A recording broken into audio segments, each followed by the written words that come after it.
Student کے لیے تو یہ ہے کہ بھئی پہلے یہ دعوت کا جو لوگوں کو خمار چڑھ جاتا ہے نا، یہ اس ہاٹ سیٹ کے اوپر میں کو پہلے دن سے نہیں آ کے بیٹھا میرے بھائی، میری 45 سال عمر ہونے والی ہے، اس میں میرے زندگی کے 25-30 سال علم حاصل کرنے میں گزرے ہیں، ٹھیک ہے؟ تو دعوت کرنے سے پہلے آپ اپنے آپ کو ایجوکیٹ کریں۔ قرآن مکمل پڑھ لیا آپ نے ترجمے سے، اس کے نوٹس بنا لیے، امپورٹنٹ آیات جو ہیں ان کو نوٹ کر کے ان کو کریم کریں، ان کے ریفرنسز یاد کریں، پھر اس میں جو مشکل چیزیں ہیں ان کے لیے تفہیم القرآن پڑھیں، ہماری تفسیر قرآن کی آپ دیکھ لیں، اس سے ریلیٹڈ احادیث ہیں وہ آپ کے علم میں ہوں، اس کے بعد مشکات المصابیح، پھر جو اختلافی موضوعات ہیں، کیونکہ آج کے دور میں تو آپ آنکھیں بند کر کے چل نہیں نہ سکتے۔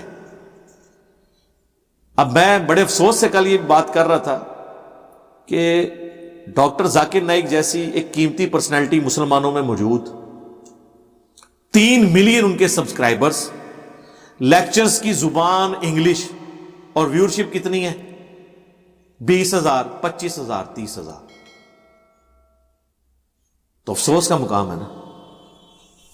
یہ وہی چیز ہے جس کا میں نے اشارہ 2011-12 میں کیا تھا کہ آپ کرسچنز، جوز، ہندوؤں کے ساتھ آپ کتنی ڈیبیٹس کر لیں گے، ایک وقت آئے گا وہ ٹاپک ختم ہو جائیں گے، ان سے مین اختلاف تو توحید کے اوپر، اس کے بعد رسالت۔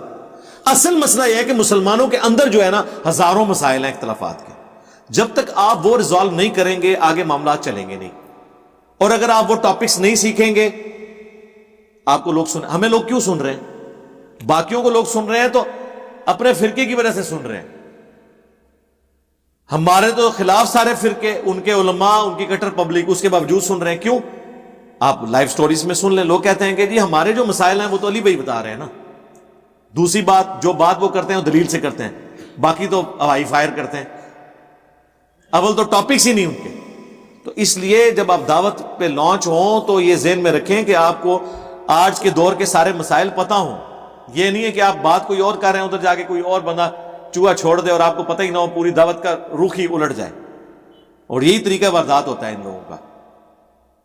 اس کے لیے آپ کو ساری پھکیاں آنی چاہیے، ہاں، الزامی جوابات جن کو میں اینٹی وینم کہتا ہوں، دوسرے علماء کے سارے ریفرنسز پتہ ہونے چاہیے کہ وہ یہ بات انہوں نے لکھی ہے، قرآن پاک کی آیات آپ کوٹ کر سکیں، ایون جو کریٹیکل آیات ہیں ان میں آپ کو پتہ ہو کہ اس فرقے کے عالم نے کیا ترجمہ کیا ہوا ہے، کہ جو آپ اس کو دلیل کے طور پہ پیش کر سکتے ہیں کہ بھائی تیرے مولوی صاحب نے بھی یہ ترجمہ کیا ہوا ہے، اس پہ جھگڑے والی کون سی بات ہے؟ تو یہ ساری چیزیں اس وقت آپ کریں گے جب آپ سب کچھ اب یہ ایسی کوئی چیز نہیں ہے کہ آپ کسی کے پاس بیٹھیں یا کسی کے پیچھے نماز پڑھیں اور وہ دائیں طرف سلام پھیرے تو سارے جو ہے وہ مفسرین قرآن ہو جائیں، اور بائیں طرف ہو جائیں تو شیخ الحدیث بن کے نکل آئیں، نہ۔ سر پیغمبر کا بچہ بھی اس کا وارث نہیں ہو سکتا جب تک کہ وہ اپنے اندر قابلیت نہ پیدا کرے، باقی تو چھوڑ دیں۔ کتنی بڑی جماعت مولانا مودودی کی، ایک مودودی نہیں آج تک دوبارہ پیدا کر سکی۔ ایک ڈاکٹر اسرار صاحب پیدا ہوئے، ان کی نہیں بات کر رہا جو فوت ہو گئے، اچھا کیمرہ پیچھے کرو، تو ایک ڈاکٹر اسرار صاحب، وہ بھی ان کے اسٹوڈنٹ، بس ان کی اپنی اولاد بھی اس طریقے سے نہیں چل سکی۔ تو میرے بھائی یہ اگر وراثت میں یا شاگردگی میں چیزیں ٹرانسفر ہوتی نا تو یہ معاملات آگے ہوتے ہیں، یا صرف کوئی ہم شکل ہو جائے ڈاکٹر اسرار صاحب کا یا میرا تو اس سے تو وہ یہ نہیں بن جائے گا نا۔ علم تو آپ کو ایفرٹ پٹ کر کے لرن کرنا پڑے گا۔ تو دعوت کا شوق تو ہے ہمارے نوجوان بچوں کو، کس چیز کی دعوت؟ غیر مسلم ملک میں جاتے ہیں، ہمیں ای میل کر دیتے ہیں، کھڑکا دیتے ہیں، جی دعوت دینی ہے، تنو والی بے نہیں آندی دین دی، تو کہہ کے دعوت دینی ہے۔ جب تک آپ کو خود قرآن نہیں آتا، آپ نے غیر مسلم کو کیا اسلام کی دعوت دینی ہے؟ کس چیز کی آپ دعوت دیں گے؟ یا تو مسلمانوں کا کریکٹر، آج کے مسلمانوں کا، اور دنیا کو انہوں نے ایسا کنٹریبیوٹ کیا ہوتا کہ دنیا سکون کی زندگی ان کی وجہ سے گزار رہی ہوتی، پھر تو آپ پیش کر سکتے تھے کہ دیکھو اسلام کی برکات۔ تو کیا ایسا ہے؟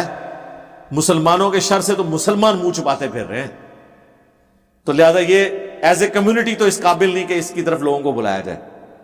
اب آپ نے بلانا ہے تو تعلیمات کی بنیاد پہ، اور تعلیمات کی بنیاد پہ ان لوگوں کو بلانا ہے جو آپ کے شر سے ڈرے ہوئے ہیں، حتیٰ کہ آپ خود اپنوں کے شر سے ڈرے ہوئے ہیں۔ یہاں سے جو مولوی ہے وہ جا کے یورپ میں امریکہ میں پناہ لیتا ہے. کیوں؟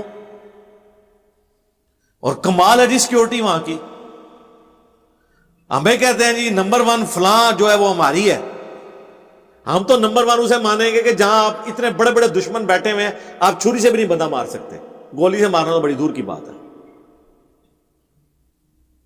دیکھ لیں بیٹھے ہوئے سکون سے, کوئی عاشق رسول وہاں نہیں پیدا ہوتا. عام گھروں میں رہ رہے ہیں, یہ نہیں ہے کہ وہاں انہوں نے کوئی رینجرز کی کوئی فوج بٹھائی ہوئی ہے یا کوئی کمانڈو رکھے ہوئے, نہیں. سیکورٹی ادارے پہلے ہی بتا دیتے ہیں سرکار یہ خطرہ ہے آپ کو, ایک دن کے لیے آپ وہاں چلے جائیں, بندہ ہم نے ٹریس کر لیا. تو سارے پناہ وہاں لے رہے ہیں اور آپ ان کو کہہ رہے ہیں کہ مسلمان ہو جاؤ, امن میں آ جاؤ گے. واہ واہ, یہ بات صحابہ کرام کو زیب دیتی تھی کہ وہ یہ کہتے ہیں کہ اسلام میں آ جاؤ, امن میں آ جاؤ گے. آج کل تو مسلمان جو ہے وہ مسلمان کا ڈسا ہوا ہے.